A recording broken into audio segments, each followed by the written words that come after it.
tugiye kurebera hamwe inanasi uburyo ifite akamaro gakomeye ku buzima bwacu. Inanasi yiswe inshuti y'igifu mu gitabo cya Dr George Pamplona Roger cyitwa Santé par les aliments page 180 kugeza ku 181. Muri icyo gitabo n'ubundi handitse ko ibitangaza inanasi ikora mu mubiri ibikesha kuba ikungahaye muri vitamine C, vitamine B ya mbere, B ya gatandatu ndetse na folate ariyo bita B ya 9, ndetse n'imyunyungugu nka cuivre, potassium, magnesium, manganese ndetse na fer. Inanasi ifite ibyitwa bromeline bituma digestion y'inyubakamubiri cyangwa se proteine igenda neza nk'uko umusemburo witwa pepsine usanzwe ubikora. Niyo mpamvu gukoresha inanasi bikenewe cyane cyane mu bihe bikurikira.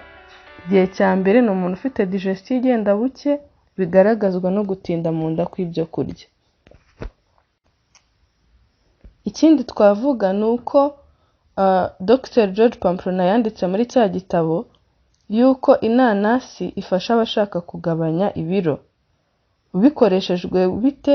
Unyoye mbere yo kurya umutobe wayo bituma apeti cyangwa se ipfa rigabanuka, bigatuma umuntu arya ibyo kurya bitari byinshi cyane, bityo bikaba uyu mutobe ukaba uri muri regime zigabanya ibiro. Ikiyongereho ni uko uyu mutobe utera kwihagarika neza ibyo bita effet diurétique.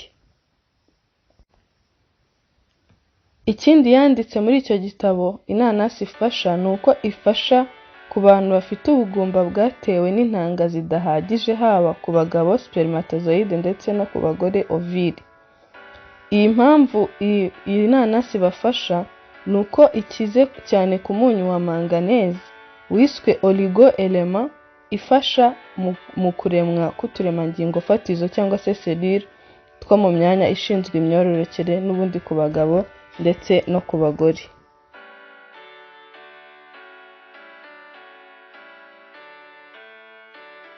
Ikindi gitangaje ni uko ibishishwa by'inanasi ari inshuti y'igifu nabyo ndetse n'impyiko. Uko bikoreshwa, ufata ibishishwa by'inanasi imwe ukabikatakatamo bitoya, warangiza ukabishyiramo, ugasukamo litiro 2 z'amazi, ukabicanira iminota 30, hanyuma ukabitereka bigahora. Iyo bimaze guhora urabiyungurura uwo mutobe wabyo ikirahure kimwe mbere y'uko urya iminota 30.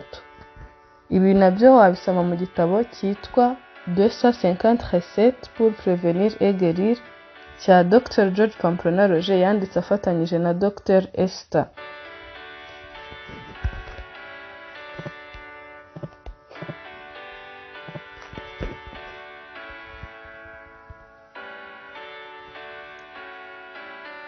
Ngaho rero abakundaga inanasi ndetse n'abatayikundaga, abayikundaga bakomeze bayikunde bazi n'ibyiza byayo, abatayikundaga nabo bayigerageze mu gihe cyose bumva imibiri yabo ikeneye kimwe muri ibi bintu twavuze aha ngaha. Tubashimiye kuba mudukurikirana, naho ubutaha.